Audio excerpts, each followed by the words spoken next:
heat wave, even 5 minutes outside walking is like too much. You just gotta go back to the swimming pool or the hotel. Yeah. But I don't know. Do you wanna get started? Sure. Okay. Yes. All right. So we got this project here, which is called Kaqchikel, which means little brother or little sister in our Kaqchikel language. And the idea with the project is to give the opportunity for very underprivileged children to come to school, right? Especially in our area, which is Kaqchikel, which doesn't really have that much education. So what we're trying to do is get these children and their families in the community out of poverty to education. That's the whole goal of the project. My name is Igor Shoyon. I'm Shoyon.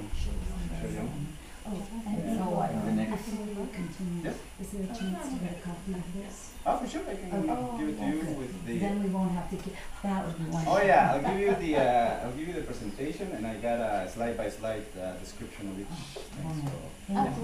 we are ready for everything. Anyway, so okay, so my name is Igor Shoyon. I'm originally from here, from Chimaltenengo. My family all grew up here, and I am the principal of the school, and I'm also the project coordinator. And the project consists of getting scholarships basically from Canada. Canadian families give us the money to bring these kids into our school so they can get the education. So that's the project. All right. Now, how did this got started? Well, if you hear a little bit of history about Guatemala, you know that we had civil war that ended in 1996. So it's very recent, right? And for example, this is the memory of some of the kids. Stop this right now. I just had it on because you guys were kind of. So this mural, for example, is the memory of some children of the memories of war, right? It was a really tough time. Many people got killed. Many children had to experience all of that. And in our case, my family and I were in big trouble here in Guatemala. So the Canadian government gave us refugee status. So in 1986, my family and I all flew to Canada, and you know, I stayed in Canada for a while, which was really good because here it was very difficult, and also because over there you get a lot of opportunities that you probably don't get in Guatemala, like education, right? So over there, I was able to finish my high school, and I was able to get an engineering degree from the University of Toronto, and I worked for a while over there as well. But after a few years, I always knew that I had to come back, right? And I thought, okay, I'm gonna come back and do some engineering work. But once you get over here, you realize that the thing that makes the most impact in Guatemala is education. Because with education, you can transform a lot, right?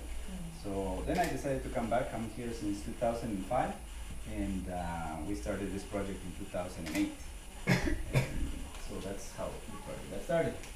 Okay, so you know where Guatemala is, so I'm gonna skip that. And well, this is usually what you see of Guatemala, right? We have like beautiful landscapes, nice cities like Antigua. But what most people don't see is what's behind all of this, right? One of the things is the poverty that we have in here. It hits about 60% of the population. And if they are in poverty, that means that they live in homes like this one, right? Which is all what we are surrounded with here. So poverty is one of the biggest problems that we have.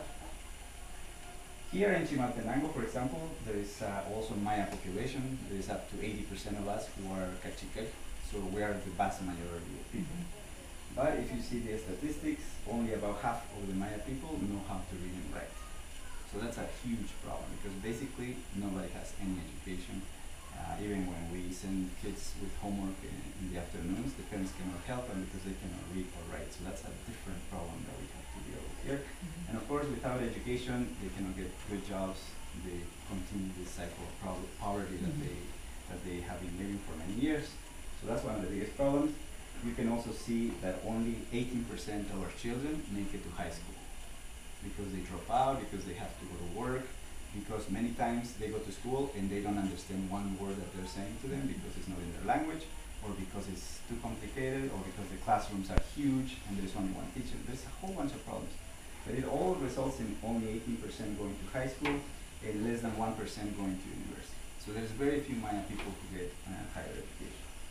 And of course, a huge problem that we have in Guatemala is the quality of the education. If you go to the United Nations or the UNESCO website, you'll see that Guatemala is ranked 98 out of 137 countries in the world in terms of education, which means we're at the bottom, right? The only country that's worse than us in this area is Haiti, and Haiti is in war and that. So our education is really bad. So that means that a lot of kids make it to 6th grade, for example, but they don't know how to read, or they don't know how to add, or they don't know anything. So it's just bad education, and that has many reasons, right? So, and that's why I'm telling you that education here is really needed, because it will solve a lot of our problems.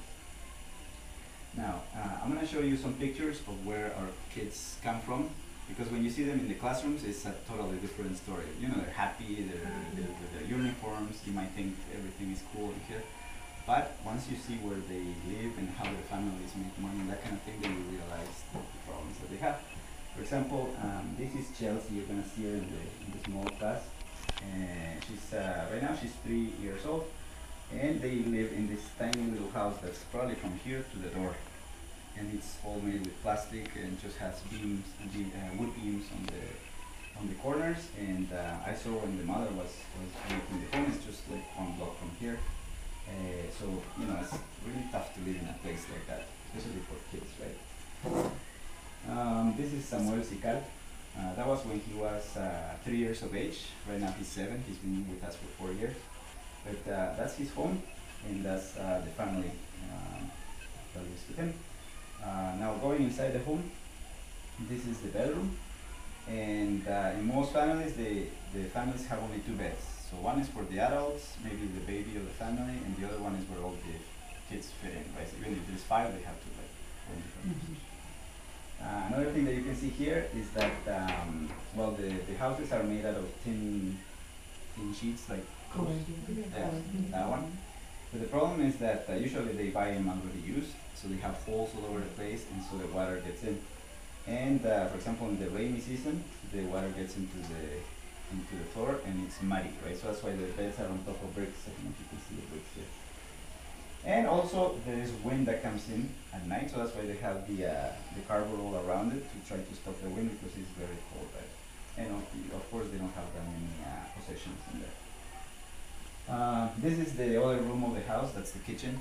And one of the problems with the kitchen is that it's always wood, which number one, they cut all the trees around here, so there's no trees.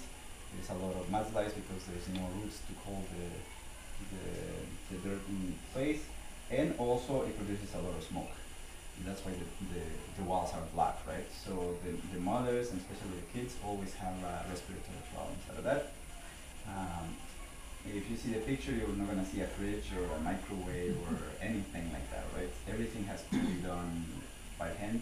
Like for example, this stone that you see over here, that's what Maya women use to grind the corn to make a tortilla, right? So it takes a long time for them to make it in one mix. It's kind of complicated.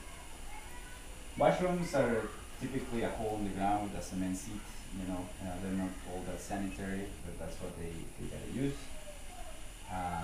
Some of the problems get even bigger because they keep, for example, this cow that produces milk for them and is very precious, but because it's precious, they keep it right beside the kitchen. So it's not sanitary either, right? Oh, and by the way, this girl is with us right now. You can meet her. She's 5 years old, and many of them start working very young. Like the way I met her, it was because she was selling avocados at 3 years of age on the street, you know. So I managed to convince the parents to, you know, send her in the morning, and probably she still has to work in the afternoon, but at least she's getting some school, right?